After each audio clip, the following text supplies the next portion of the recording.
السلام علیکم ورحمۃ اللہ وبرکاتہ۔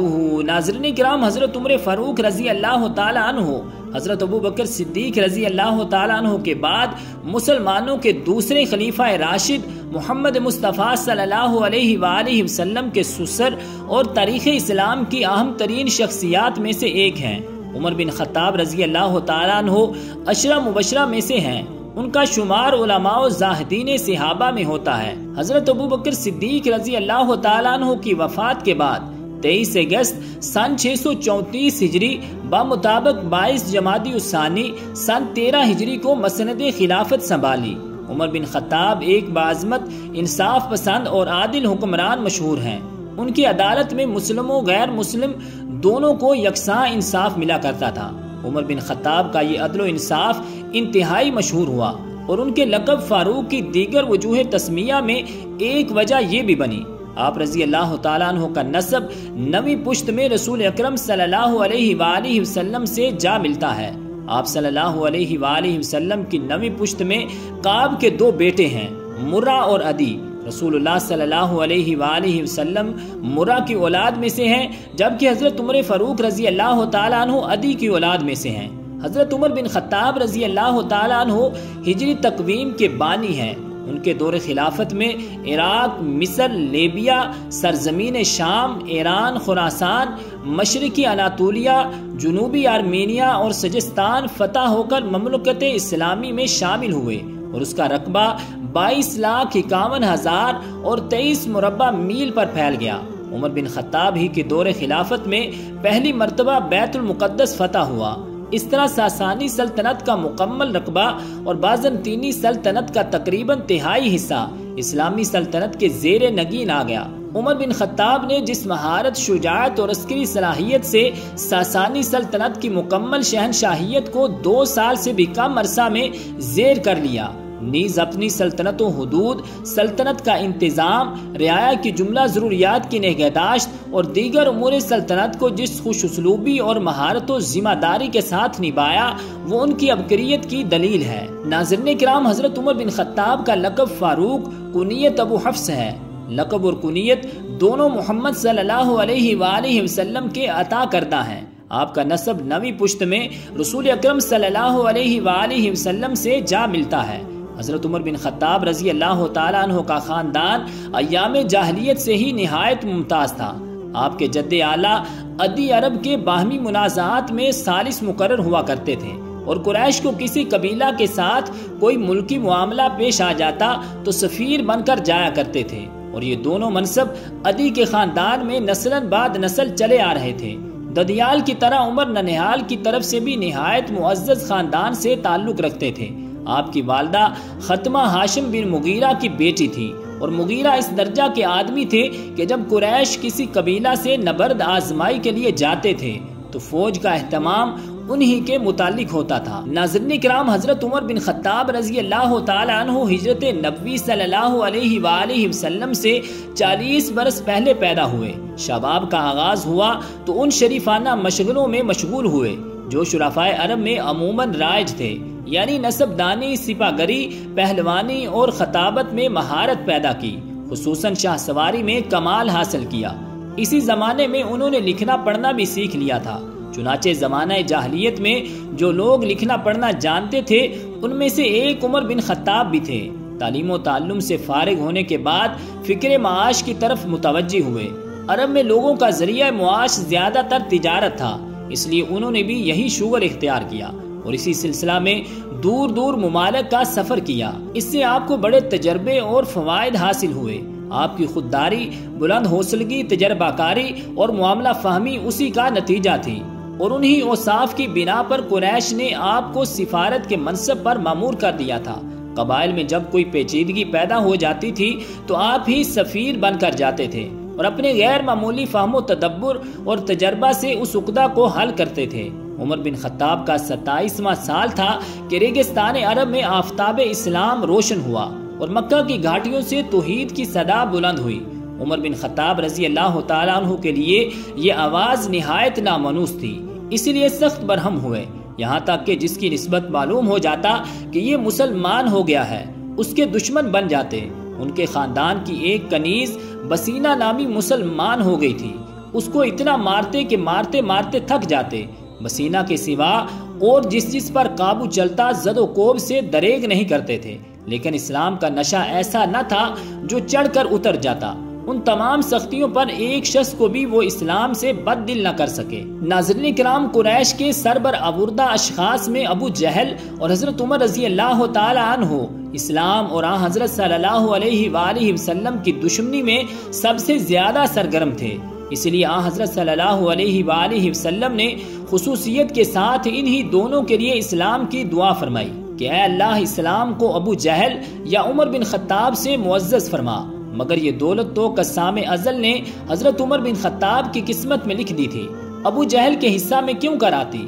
اس دعائے مستجاب کا اثر یہ ہوا کہ کچھ دنوں کے بعد اسلام کا یہ سب سے بڑا دشمن اس کا سب سے بڑا دوست اور سب سے بڑا جانثار بن گیا، یعنی عمر بن خطاب رضی اللہ تعالیٰ عنہ کا دامن دولت ایمان سے بھر گیا۔ ذالک فضل اللہ یؤتیہ من یشاء۔ ناظرین کرام، تاریخ و سیرت کی کتابوں میں حضرت عمر رضی اللہ تعالیٰ عنہ کی تفصیلات قبول اسلام میں اختلاف ہے۔ ایک مشہور واقعہ جس کو عام طور پر ارباب سیر لکھتے ہیں یہ ہے کہ جب حضرت عمر رضی اللہ تعالیٰ عنہ اپنی انتہائی سختیوں کے باوجود ایک شخص کو بھی اسلام سے بد دل نہ کر سکے تو آخرکار مجبور ہو کر نعوذ باللہ من ذالک خود حضرت صلی اللہ علیہ وآلہ وسلم کے قتل کا ارادہ کیا اور تلوار کمر سے لگا کر سیدھے رسول اللہ صلی اللہ علیہ وآلہ وسلم کی طرف چل پڑے۔ اتفاقاً نعیم بن عبداللہ مل گئے، ان کے تیور دیکھ کر پوچھا خیر تو ہے؟ بولے محمد صلی اللہ علیہ وآلہ وسلم کا فیصلہ کرنے جا رہا ہوں۔ انہوں نے کہا پہلے اپنے گھر کی تو خبر لو، خود تمہاری بہن اور بہنوئی اسلام لا چکے ہیں۔ فوراً پلٹے اور بہن کے یہاں پہنچے۔ وہ قرآن پڑھ رہی تھی، ان کی آہٹ پا کر چپ ہو گئیں۔ قرآن کے اجزاء چھپا لیے، لیکن آواز حضرت عمر رضی اللہ تعالیٰ عنہ کے کان میں پڑ چکی تھی۔ بہن سے پوچھا یہ کیسی آواز تھی؟ بہن بولی کچھ نہیں۔ انہوں نے کہا میں سن چکا ہوں کہ تم دونوں مرتد ہو گئے ہو۔ یہ کہہ کر بہنوئی سے دستوں گریبان ہو گئے، اور جب ان کی بہن بچانے کو آئی تو ان کی بھی خبر لی، یہاں تک کہ ان کا جسم لہو لہان ہو گیا، لیکن اسلام کی محبت پر ان کا کچھ اثر نہ ہوا۔ بولی عمر جو بن آئے کر لو، لیکن اسلام اب دل سے نہیں نکل سکتا۔ ان الفاظ نے عمر بن خطاب کے دل پر خاص اثر کیا۔ بہن کی طرف سے محبت کی نگاہ سے دیکھا، ان کے جسم سے خون جاری تھا۔ اسے دیکھ کر اور بھی رکت ہوئی۔ فرمایا تم لوگ جو پڑھ رہے تھے مجھے بھی سناؤ۔ آپ کی بہن نے قرآن کے اجزاء سامنے لا کر رکھ دیے۔ اٹھا کر دیکھا تو یہ سورت تھی، سبح للہ ما فی السماوات والارض وہو العزیز الحکیم۔ زمین و آسمان میں جو کچھ ہے سب خدا کی تسبیح پڑھتے ہیں، وہ غالب اور حکمت والا ہے۔ ایک ایک لفظ پر ان کا دل مرعوب ہوتا جاتا تھا، یہاں تک کہ جب اس آیت پر پہنچے آمنو باللہ ورسولہ، یعنی خدا اور اس کے رسول پر ایمان لاؤ، تو بے اختیار پکار اٹھے اشہد ان لا الہ الا اللہ واشہد ان محمدا عبدہ ورسولہ۔ یہ وہ زمانہ تھا جب رسول اللہ صلی اللہ علیہ وآلہ وسلم حضرت ارقم رضی اللہ تعالیٰ عنہ کے مکان پر جو کہ کوہ صفا کے نیچے واقع تھا پناہ گزین تھے۔ حضرت عمر بن خطاب رضی اللہ تعالیٰ عنہ نے آستانہ مبارک پر پہنچ کر دستک دی۔ چونکہ شمشیر بکف تھے، صحابہ کو تردد ہوا، لیکن حضرت حمزہ رضی اللہ تعالیٰ عنہ نے کہا آنے دو، مخلصانہ آیا ہے تو بہتر ہے، ورنہ اسی کی تلوار سے اس کا سر قلم کر دوں گا۔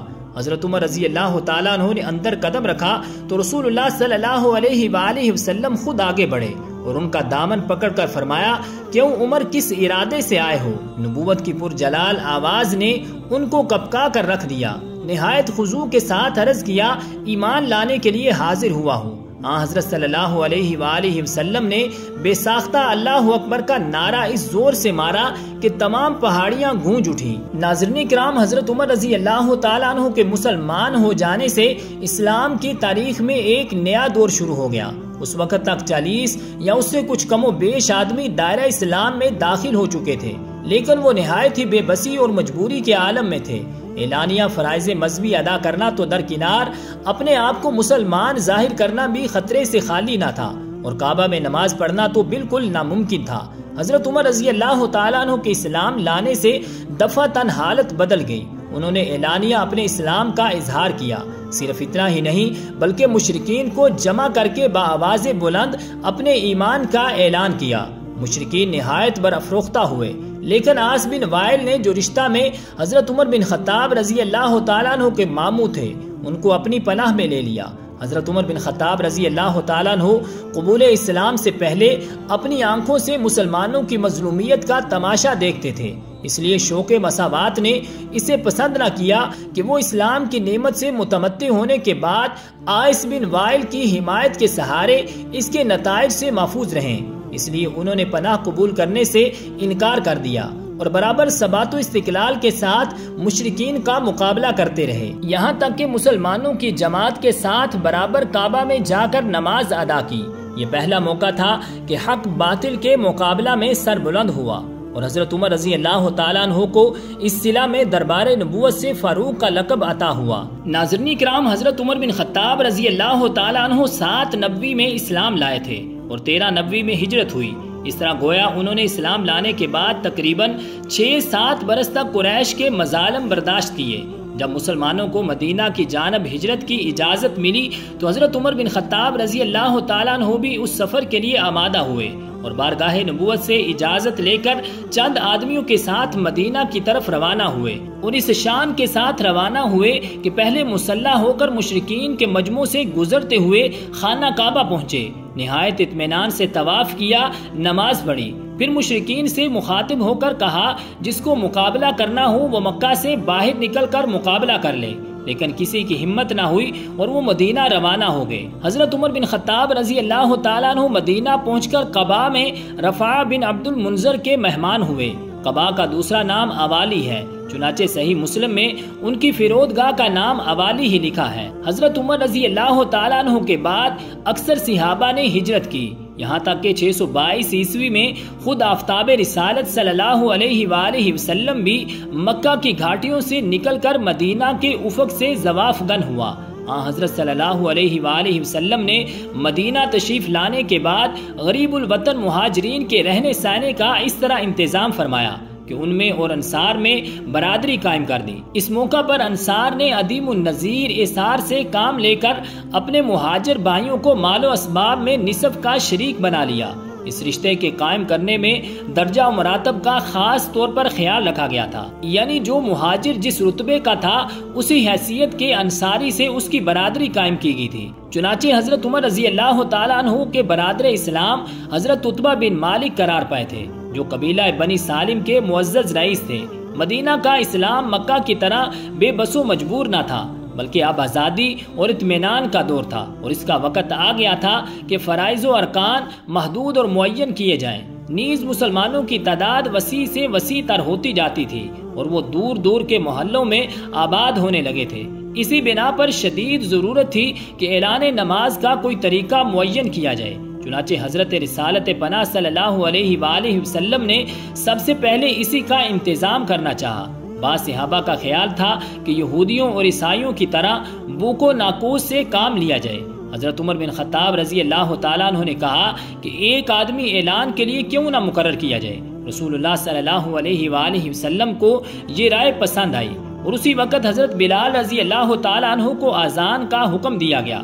اس طرح اسلام کا ایک شعار اعظم حضرت عمر بن خطاب رضی اللہ تعالیٰ عنہ کی رائے کے موافق قائم ہوا، جس سے تمام عالم قیامت تک دن اور رات میں 5 وقت توحید و رسالت کے اعلان سے گونجتا رہے گا۔ ناظرین کرام، 10 ہجری میں حضرت صلی اللہ علیہ وآلہ وسلم حجۃ الوداع کے لیے تشریف لے گئے۔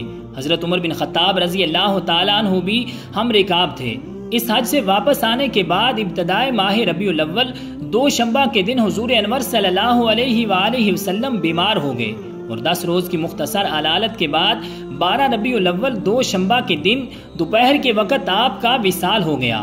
عام روایت یہ ہے کہ عمر بن خطاب رضی اللہ تعالی عنہ نے از خود رفتہ ہو کر مسجد نبوی صلی اللہ علیہ وآلہ وسلم میں اعلان کیا کہ جو شخص یہ کہے گا کہ حضرت صلی اللہ علیہ وآلہ وسلم نے وفات پائی ہے، میں اس کو قتل کر ڈالوں گا۔ شاید اس میں یہ بھی مصلحت ہو کہ منافقین کو فتنہ پردازی کا موقع نہ ملے۔ پھر بھی سقیفہ بنی سعدہ کھڑا ہو ہی گیا۔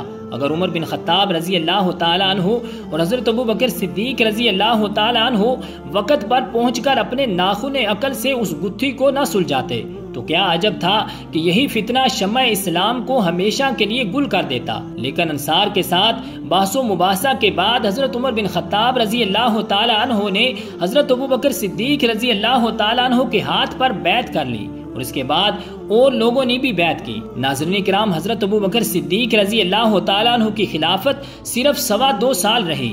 ان کے عہد میں جس قدر بڑے بڑے کام انجام پائے، سب میں حضرت عمر بن خطاب رضی اللہ تعالیٰ عنہ شریک رہے۔ قرآن شریف کے تدوین کا خاص کام ان کے مشورہ اور اصرار سے عمل میں آیا۔ غرض حضرت ابو بکر صدیق رضی اللہ تعالیٰ عنہ کو اپنے عہد خلافت میں تجربہ ہو چکا تھا کہ منصب خلافت کے لیے حضرت عمر فاروق رضی اللہ تعالیٰ عنہ سے زیادہ کوئی شخص موزوں نہیں ہو سکتا۔ چنانچہ انہوں نے وفات کے قریب اکابر صحابہ سے مشورہ کے بعد ان کو اپنے بعد خلیفہ نامزد کیا اور آئندہ کے لیے مفید مؤثر نصیحتیں کی جو عمر بن خطاب رضی اللہ تعالیٰ عنہ کے لیے نہایت عمدہ دستور العمل ثابت ہوئی۔ ناظرین کرام، حضرت عمر بن خطاب رضی اللہ تعالیٰ عنہ کی شہادت کا واقعہ کچھ اس طرح ہے کہ مغیرہ بن شعبہ کے ایک پارسی غلام فیروز نامی نے، جس کی کنیت ابو لؤلؤ تھی، عمر بن خطاب رضی اللہ تعالیٰ عنہ سے اپنے آقا کے بھاری محصول مقرر کرنے کی شکایت کی۔ شکایت بے جا تھی، اس لیے عمر بن خطاب رضی اللہ تعالیٰ عنہ نے توجہ نہ کی۔ اس پر وہ اتنا ناراض ہوا کہ صبح کی نماز میں خنجر لے کر اچانک حملہ کر دیا اور متواتر 6 وار کیے۔ حضرت عمر بن خطاب رضی اللہ تعالیٰ عنہ صدمے سے گر پڑے اور حضرت عبد الرحمن بن عوف رضی اللہ تعالیٰ عنہ نے نماز پڑھائی۔ یہ ایسا زخم کاری تھا کہ اس سے آپ جان بر نہ ہو سکے۔ لوگوں کے اصرار سے 6 اشخاص کو منصب خلافت کے لیے نامزد کیا کہ ان میں سے کسی ایک کو، جس پر باقی 5 کا اتفاق ہو جائے، اس کو منصب خلافت کے لیے منتخب کر لیا جائے۔ ان لوگوں کے نام یہ ہیں: حضرت علی رضی اللہ تعالی عنہ، حضرت عثمان بن عفان، زبیر بن عوام، طلحہ بن عبید اللہ، سعد بن ابی وقاص، حضرت عبد الرحمن بن عوف رضی اللہ تعالی عنہ۔ اس مرحلہ سے فارغ ہونے کے بعد حضرت عائشہ صدیقہ رضی اللہ تعالی عنہا سے رسول اکرم صلی اللہ علیہ وآلہ وسلم کے پہلو میں دفن ہونے کی اجازت لی۔ اس کے بعد مہاجرین انصار، عرب اور اہل ذمہ کے حقوق کی طرف توجہ دلائی اور اپنے بیٹے عبداللہ بن عمر رضی اللہ تعالیٰ عنہ کو وصیت کی کہ مجھ پر جس قدر قرض ہو، اگر وہ میرے متروکہ مال سے ادا ہو سکے تو بہتر ہے، ورنہ خاندان عدی سے درخواست کرنا، اگر ان سے نہ ہو سکے تو کل قریش سے درخواست کرنا، لیکن قریش کے سوا اور کسی کو تکلیف نہ دینا۔ ناظرین کرام، سیدنا عمر بن خطاب رضی اللہ تعالی عنہ پر بدھ کے روز حملہ کیا گیا اور جمعرات کے روز آپ نے جام شہادت نوش فرمایا۔ ابن اسیر کے مطابق سیدنا عمر بن خطاب رضی اللہ تعالی عنہ پر 26 ذوالحجہ کو حملہ ہوا۔ حملے کے بعد 29 ذوالحجہ تک زندہ رہے اور 1 محرم الحرام کو وفات پائی۔ تو رب ذوالجلال کی بارگاہ اقدس میں دعا ہے کہ خالق کائنات ہمیں اپنے نبی کے تمام صحابہ اور اہل بیت سے محبت کی توفیق اور ہمت عطا فرمائے، آمین، بجاہ النبی الکریم الامین۔